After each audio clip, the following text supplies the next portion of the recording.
pasok. Posibleng di maparusahan si Senador Bato de la Rosa na ilang buwan ng missing. Sabi dito, ano ebidensya mo na masamang tao si Martin? Bigay mo ebidensya mo. Ako nga eh. Nakita ng dalawang mata ko eh. Saksi nga ako eh. Ako na nga mismo eh. Ayaw mo pa rin maniwala. Itanong mo siya mga vlogger, ano ba yung nakita ni Mike Cervera kay Martin kaya iyon eh ayaw kay Martin. Di ba? Hindi ako galit, ayaw ko sa kanya. Ano ba yung nakita nun? Alam nyo ba, Eka? Ganon ang tanong. Ano ba yung alam daw ni Mike Cervera na nakita niya kay Martin kaya ayaw doon? Tapos sasabihin nyo, nasa ng ebidensya? Ako na nga. Meron pa? Ako na. Sige na ha? Pwede na? Di ba? Saka sumagot siya sa mga bintang para matapos ang alinlangan. Oo nga. Hindi man nasagot, hindi nga nagsasalita eh. Sige, tuloy. In action hanggat wala pa raw kasing pagbabago sa rules ng Ethics Committee. Tali ang kamay nito sa no work, no pay issue. Yan ang agenda report ni Dexter Ganibe ng Abante. Kung ngayon diringgin ng Senate Ethics Committee ang reklamo laban sa pagiging absenero ni Senator Bato de la Rosa. Tingnan nyo naman, huwag nga kayong mga bobo. Ang bobobo nyo, lalapag ko rito. Para saan? Ito ba yung tamang venue? Pag pinatawag ako sa Kongreso o kaya sa Senado, doon ko ilalapag. Dahil doon ang tamang venue, hindi dito sa vlog. Ano ba kayo? Nag-iisip ba kayo? May mga utak ba kayo?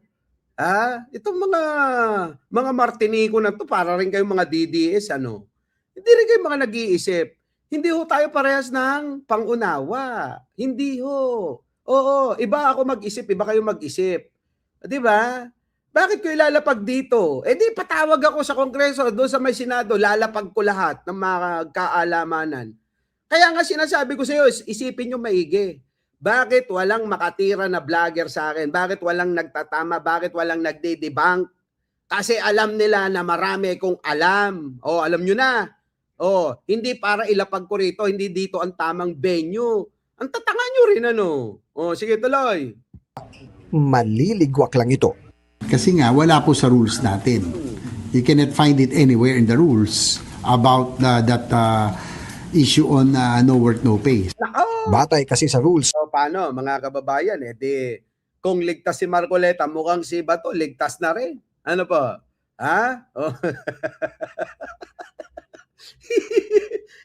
Akin na lang yun, Charlie Whiskey. Kung meron akong dahilan kahit naman sabihin ko sa inyo, ayaw nyo namang unawain at intindihin Diba? Akin na lang. Basta ayoko sa kanya.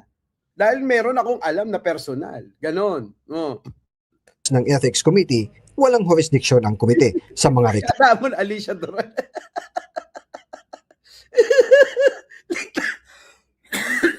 Malamang ligtas na rin si Martin dito. Kaya nga sinasabi ko sa inyo, ang pinakamaling sindikato, ang numero 1 sindikato sa Pilipinas, yung mga politiko. Sila talaga ang sindikatong legal. Tuloy. Reklamo laban sa isang senador kung ang nasabing reklamo ay wala sa official rules ng Senado.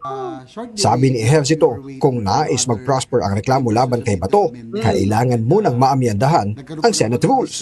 Majority Leader as the chair of the Committee on Rules will determine if there's a need.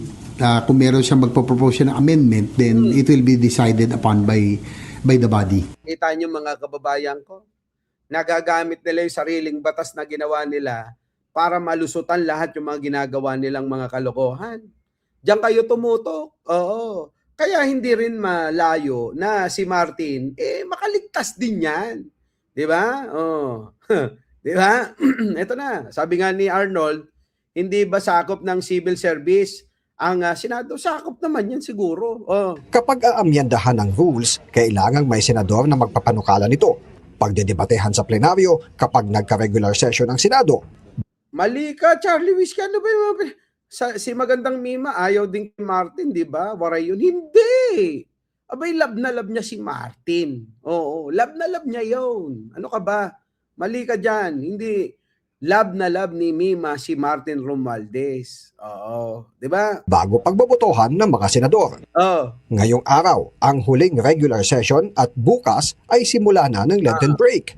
Sa Mayo 4 pa muling babalik ang regular session. Aha. Kaya habang wala sa Senate rules ang no work, no pay, Aha. sa basurahan lang mapupunta ang reklamo laban kay Bato. Oo nga, di wala. Yung kung ano man ireklamo, kay Bato wala rin. Oh. Kaya nga sabi ni Anthony, Boss Mike, mag-apply ka witness kay Sara. Bakit naman ako mag-a-apply do sa hayop na yon? Parehas lang silang magnanakaw. Di ba? Wala akong kakampihan sa dalawa na yan. Gusto ko si Pangulong Bongbong magpatawag. Sabihin nun, Mike, papaimbestiga tayo ha. Pumunta ka sa may Senado o kaya sa Kongreso ha. Bahala ka na. Sabihin mo na lahat na nalalaman mo. Bakit lalapit pa ako kay Sara? Buang yan, magnanakaw po din yan, 'di ba? Walang pagkakaiba si Martin tsaka kay Sara Duterte. Parehas lang likaw ng bituka ng mga yan. Ano ba kayo? Oo, ganon. Tuloy. Umabot na sa siyam ang ethics complaint na hawak ngayon ng komite ni Senator JB. Isa rito ay reklamo laban sa lahat ng senador ng 19th at 20th Congress. Yung isa kasi, all senators Hindi rin niya, hindi lahat hindi specific.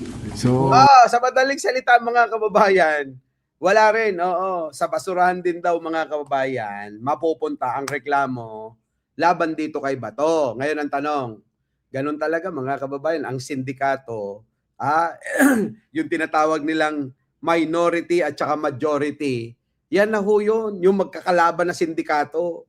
Legal na sindikato, mga kababayan ko. Yung mga parte ng mga mostly na nasa minorya at mayorya, yan na ho yun. Magkakalaban ng mga sindikato. Tuloy.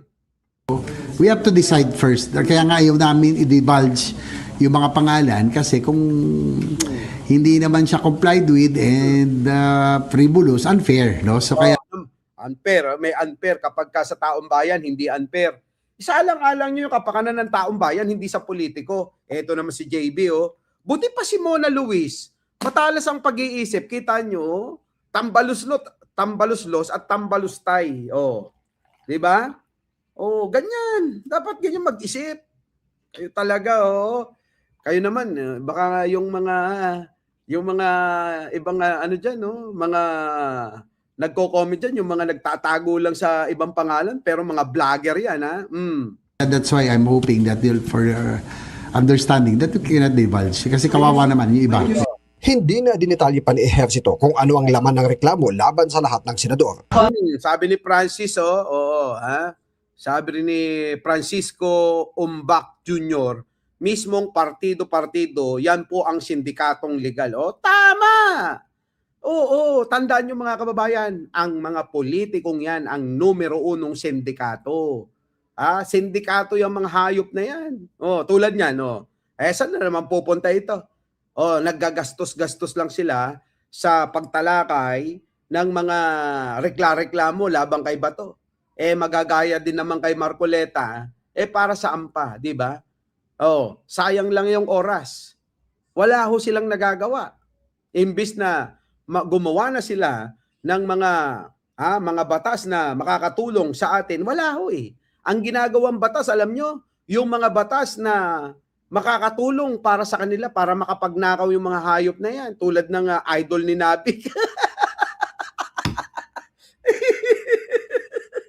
Di ba Nabik?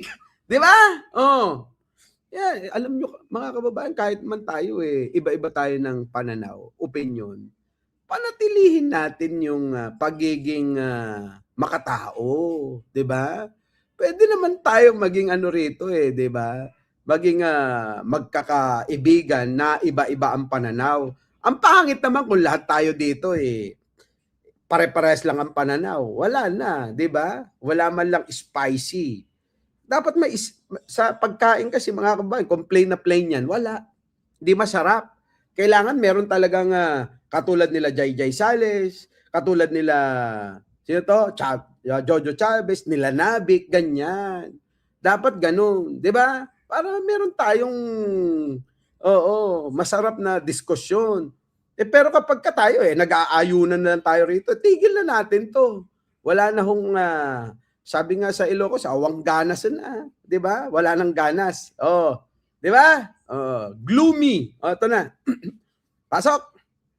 conduct prejudicial to public interest. Inaprubahan din kanina sa isinagawang executive meeting ng Ethics Committee ang mga amendment sa ethics rules na pinanukala ni Senator Lacson. Kabilang narito ang probisyong maaring hindi muna bigyan ng komite ang mga reklamo laban sa isang senador na may kahalintulad sa ibang tribunal, board o korte. Pwede naman yun. Kaysa naman pare-parehas na sila ng tinatalakay. Halimbawa, yun yung tinatalakay dun sa di ba? Yung tinatalakay nila dun sa Kongreso, tinatalakay din sa Senado, tapos tinatalakay din sa mga mga korte. Wala, mga kababayan ko. Parang nagpapaligsahan lang sila.